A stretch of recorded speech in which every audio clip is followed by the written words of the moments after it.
within good time.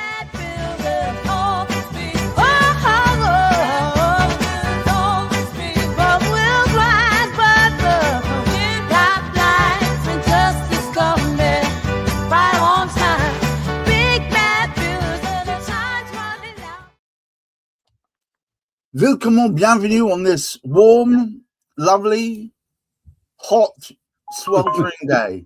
And that actually plays part of what we're going to talk about today. This is Cladding Matters, the final of 4 property shows that we run, starting with Property Matters, following with Ipswich Matters on Tuesday. On Wednesday, we have Property Quorum, and today, Cladding Matters. And Cladding Matters isn't just about cladding, although we are focusing more on the after effects of people who don't want to take it all away. We'll talk about that in a second. And also we'll talk about the effects of when you wrap an entire building in cellophane in the name of keeping it all contained, and you turn it into a greenhouse, which is exactly what's going on.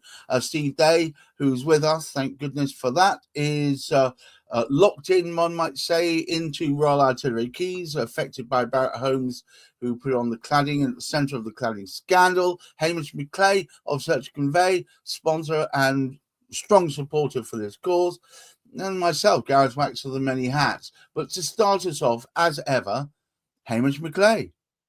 Very useful that our introductory song should include the word Barratts, because Barratts have come up with another great idea, and Steve will tell us all about that. It's great, all these revelations that sort of come through. There seems to be a new one each week, which sort of, you know, when you actually sort of think about how things were going to be sorted out, and all cladding issues would be resolved by 2029. Hurrah! Instead, a government, a certain housing minister was it who said that. But in reality, what we've got is a situation, we're getting partial remediation all over the place. And the saddest thing of the lot, actually, after we got I think the worst possibility is if you have to move out of your place because of the remediation or because it's unsafe. That is by far the worst. But running very close to it in terms of mindfulness and what it's doing to your actual sort of mind is a situation where you not only is there just scaffolding up there instead of that wonderful sort of other idea that could be used like mast climbers, we've actually sort of got this sort of shroud going all around it, and people are unable to open their windows fully. Well, you wouldn't want to, because you don't know what debris is going to float in if you did open it wide, but you can't open it wide anyway. So you're in that hothouse. So no escape. So what actually can you do to sort of keep? I don't know. It's a terrible, terrible thing. But it's not just us. There are other people, the press. In fact, it's very rare for the multimedia to actually get directly involved. It's good when they do, to create in the minds of other people the awareness of what is going on in some of these properties. And I think the great thing is the BBC were along to our Royal Artillery Quays, and we've just got a clip which actually sort of came from BBC a couple of days ago, and I'm sure we can have a little look at that before Steve gives us an explanation about what Barratts have come up with, as well as a clever idea to not bother doing the remediation effectively. All right, roll VT. Tower block living brings its own challenges when it comes to the hot weather. Residents in these southeast London blocks have had the added complication of having their cladding removed. As you can see, it's quite suffocating in here. We've only been here a short time and the temperature's already making us feel clammy. But it's not just the heat. You feel trapped because you're not able to open the windows. Wow. Yeah, so I mean, this is basically an appeal to Greenwich Council saying, you know, the residents aren't able to open their doors. They've got 7 months of building works already under the belt, but another, 7 months to go. And we're saying, why should we have a partial remediation? Why should we not have everything done in the, so you don't have a prolonged, period of suffering? Because if we have another year of remediation on top of it, because finally get everything out in order, the council's behaviour has prolonged the agony of being locked in your homes in these pressure cookers, and you know, everyone around the country is feeling the heat at the moment. But imagine if you can't open your doors and you can't open your windows, and also if you do, you know, even if you were allowed to, but they're sealed shut, you would get a load of bad stuff in your air because of all the building going on. It feels almost like you're under siege in a way. Yeah, I mean, it's really noisy. It's very difficult for people with young children because the drills wake them up. I've had horror stories of kids, you know, just being really scared by the noise because it shakes the wall. They're actually, you know, taking off a lot of the outside walls. So to do that, you need a certain level of machinery. And, you know, who knows what that does to the structural integrity, you know, and people make mistakes, you know. Is there going to be a big sort of saw going into your flat, you know, because they, you know, it's just very, very stressful. But it's the unknown. It's the fear of the unknown, isn't it, that really gets you well, going? it's the thought of it being prolonged because the council are basically saying there's no evidence, and that means we're having to fight when the work could be being done. You know, all of this fight that you followed us on, you know, it's just delayed the full remediation being done. So as you can see in that picture, one of my neighbors, Izzy, is, you know, basically making it very clear that, you know, it's unacceptable. You know, and there's no compensation for this.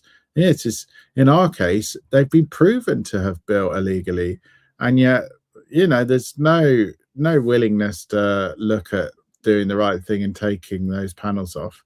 Anyway, we've got a little further with that story. Well, do you want to ask your question, Gareth? Or well, yeah, I was going to say, we have it written in black and white that the council themselves back in the day admitted that it wasn't up to code. Then we have it from them that they now say they want to be neutral. Then they say, in fact, it was built up to code and there's nothing to see here. Move along, move along. Yeah. And we've got a QC, or not QC, sorry, Casey, who, apologies, my lord, who oversaw the Grenfell inquiry, intimately involved, who has said, no, come on, guys, play fair. You come forward, state the truth. And they still persist. It strikes me that there's a certain amount of ostriching going on.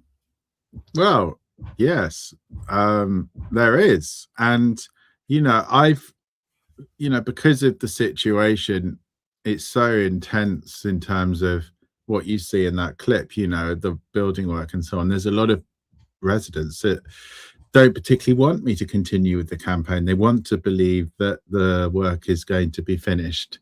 And, you know, and this goes back to the council pushing the letters through the door, basically telling all my neighbours I've got it all wrong and that Barratt's done nothing wrong at the time of construction. They said there's no evidence and pushed that through every door at RAC, basically making me out to be a liar. And they put it on their website and they put it on their social media. Most bizarre, you would say, for a council just to pick on one individual in the borough. It's also bizarre. It's even more bizarre. It's even more They're bizarre. A liar, basically. Well, that they deflected away from that by accusing you of harassment. Yeah, and inciting violence towards women. And but that's in a sense, you know, how they've handled it. But now, you know, I'm getting warnings. So I put in a couple of messages on the WhatsApp group on West Thamesmead saying, look, I'm not allowed to email any councillor because the chief executive has written to me saying I'm not allowed to email any councillor on the matter. I'm not allowed to contact anyone individually because I'll be done for harassment, as the head of legal pointed out. So the only thing I can do now is post on a public forum to prove I'm not harassing anyone and not email any of them because I'm not allowed to. So, you know, and then I'm getting messages now saying you need to be very careful. They're building up a harassment case against you just for what I'm doing on the WhatsApp group. So they're clearly up to something. Or the person's got it wrong, of course, but they have mentioned harassment. So, you know, who knows? But I'm not allowed to contact my councillors in West Thamesmead and say this untrue position you've held for over a year, denying the evidence of all external defects and internal defects that are unlawful. I'm not allowed to talk to you about it. I'm not allowed to go through the complaints procedure because you closed it down at stage 1, which means it's an absurd complaint. Let's chuck that out. And I'm not allowed to go to the Ombudsman because they won't look at it. I'm not allowed to go anywhere to discuss the lies of this council. And that's the sorry tale we're in. And if you add that to the London Fire Brigade stopping our external, our enforcement notices for all but one of their 8 buildings, so there's 7 without, and they don't particularly want to give an explanation as to why the other 7 notices won't be issued. And then you've got the national government introducing PAS, a watered down standard done by our friend Colin Todd of Poetry.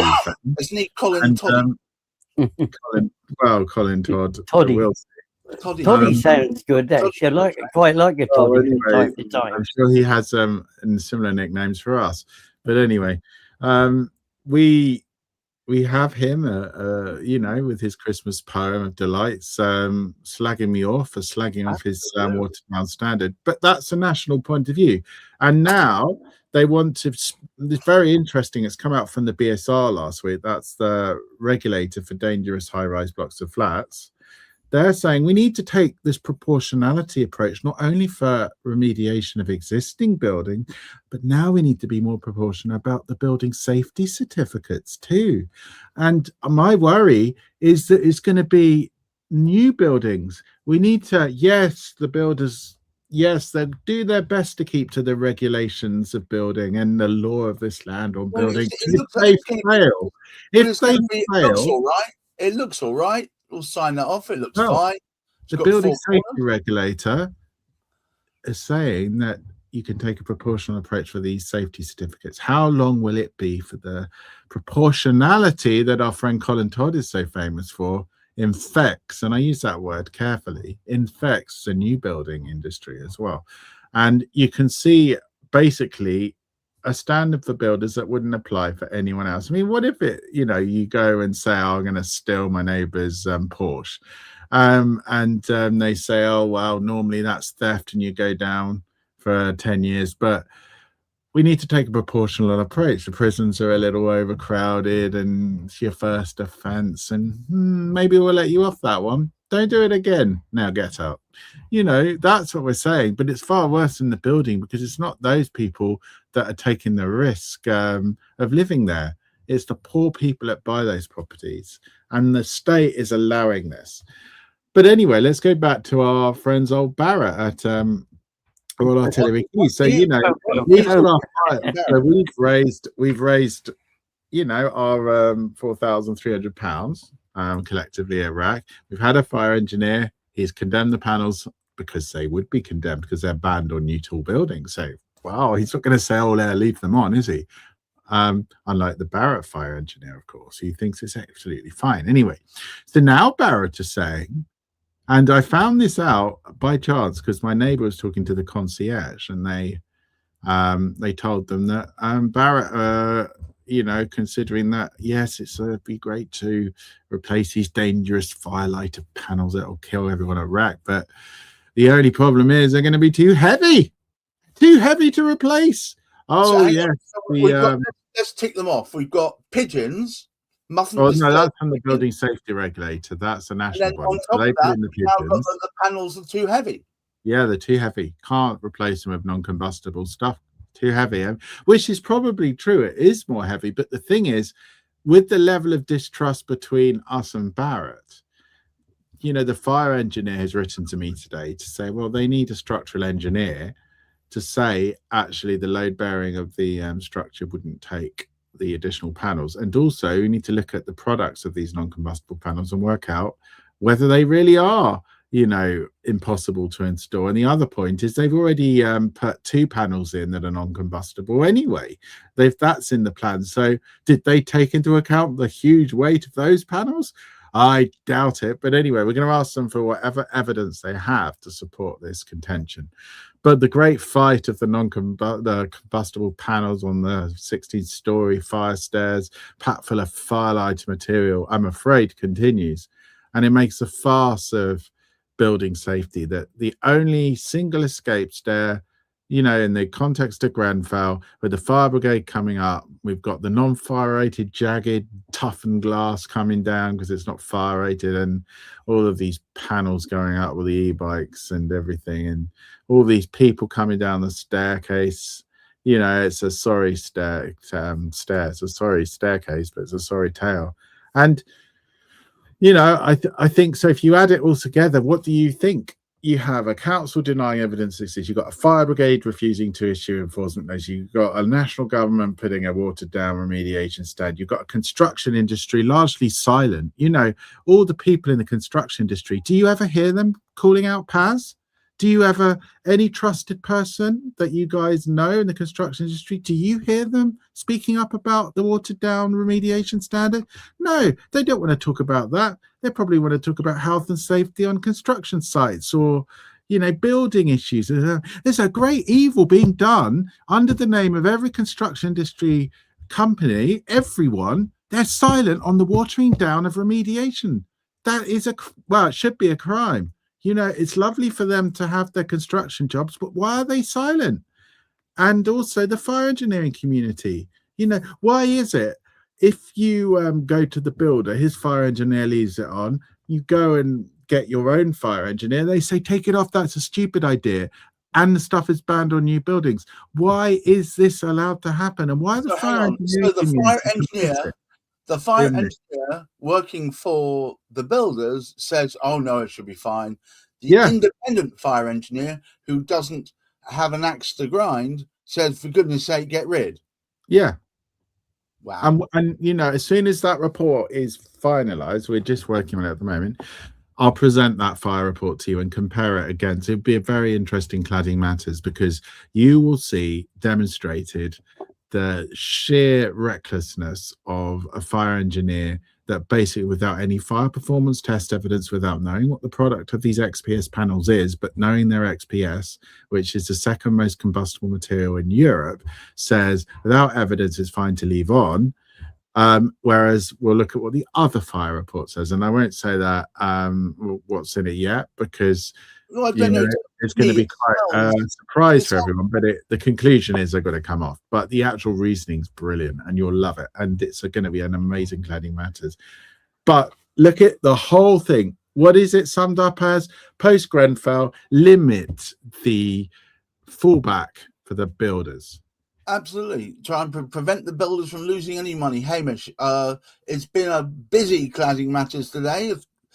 A little bit of Steve on his orange box, which I'm glad to hear. But Hamish, would you care to take us home, please? Well, I mean, it's great. Just out of interest, Steve, just a quick question. Do you have a copy of the Barrett's fire engineer? What his report was? Have you got a copy of that? Yeah. We'll do magic. Look, I shall look forward to that, because these comparisons are absolutely sort of great. Yeah, it's going to be good. It's going to be good. Alongside, and what you see is the watered down standard PAS in, you know, maybe we'll get out a certain musical version of the poem to end that Cladding Matters, because it's going to be a good perfect. Because it shows what the author of the standard that allows the critical difference in these two reports, what his view of me as a campaigner is, and anyone in my situation that's desperately worried about building safety. So there you go. We actually have sort of two separate situations here, in a way, which combine together. What we have, of course, is what the builders are saying, what's being said outside of the Greenwich Council area. There's so much going on. And we've seen in so many sort of publications the damning of the situation that's actually sort of going on. And we have, in contrast to that, a council that still continues to admit to the fact that what information they gave about sort of saying this property, there weren't any challenges, or these properties, there were no challenges at all. There was nothing against them when they were actually sort of built in the early noughties. And so we've got those two together. And the sad, and Steve did just speak upon it briefly, because the council have sat in that position, it is preventing the appropriate remediation and safety of the people actually within the building. And nobody has yet explained how they can actually come out with this particular statement. And I can't remember what was the final thing they said about it. It was ambiguous, something like that. Well, that's right. I mean, we looked at Stephanie Barwiser's comment, the Grenfell inquiry case. She said it's just not. It's not even arguable that it's ambiguous. It said there is no. It's as clear as the nose on my face, which is blooming clear. And you guys, you know, just to say thank you both for sticking with this shocking story with the council, because remember this was back in May. You're not last May, but a year back from last May. We've been banging on about the no evidence position. And the fact that it's nearly a year and a half now of downright untruthful, dishonest council position, and look at the refusal to correct it, the attacks on me and the residents, the publicity, all of that.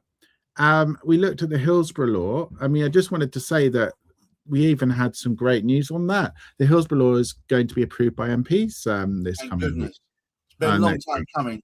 So, you know, there's a chance that by pushing, and this is Councillor Taggart-Ryan and Councillor Okereke, the leader, and the official Jamie Carswell, the Deputy Chief Executive, there's a chance that they have actually done enough to warrant a criminal investigation for 2 years in prison, because they have, what the law says, if you as a public official push and mislead the public with an official position, which they've done, and it's a serious enough issue. Well, the deaths of 1,000 people probably is. At the moment, they're going through advisory process with regards to retrospective applications. Well, no, it doesn't have to be. This is the great thing. I just have to ask them, will you retract your position after the law has passed? They either are silent, like they love to do, and or they say something which says we keep to our position. They're guilty the minute they do that, and that's prospective, not retrospective. Just can I ask the question, Steve? Yeah. When this law comes out, how are you going to contact them? You're not allowed to email them. Presumably, you're not allowed to phone them. I might not be, but you know, if we were going to, I will see them. I will ask them. We would have a test case. And I think we probably should, because I feel so strongly that public officials are allowed to lie about the lie, exhaust all official channels of complaint to shut it all down, and then, you know, cause me reputational harm. I think if that is how the country allows their public officials to operate, then if the law comes out and I've got cast iron evidence, I have a duty as a member of society to say no, there's a law now. You're going to be at risk of prison if you do this. And yes, I will have my lawyers write to them, and we'll have a test case of this new law. And remember the horrors of Hillsborough, the fact that the police covered it all up and lied about the poor people that are protesting and blamed them for the deaths, and found lie after lie. The fact is, if they allow Greenwich Council to wriggle out of this, then politically it's very dangerous, because that makes a mockery of the law. And because of Grenfell and the links to, you know, building safety cover-ups and things like that, I think politically, even if we have a bent judge, I think it's going to be very difficult for the government to say, oh, well, it's fine for this council to get away with these lies about the building safety. So now I actually think they could be in serious trouble. And if I were them, and remember, we always are open to the council coming on. You know, if you're listening, any member of the council or councillor, right to for reply. goodness sake, don't let it get to the point where I have to do a private prosecution for 3 members of the council because you've lied your heads off and refused to correct it for over 2 years by that point. Is it really worth Anthony Okereke's ego? Well, we'll see. And thanks once again to everyone watching. Thank you, Hamish McClay, for having set this up in the first place. Steve Day, for what can only be described as an ongoing odyssey of a saga. Yes. It's approaching, Saga. approaching the complexities of the Iliad. This is. Until next week, please, everybody, please wear sunscreen, keep hydrated, look after your mental health, and stay sane until next week's exciting episode of Cladding Matters. Until then, bye-bye now. Bye-bye. There's a tale about some folks with hammers and some nails. They'll polish through the moon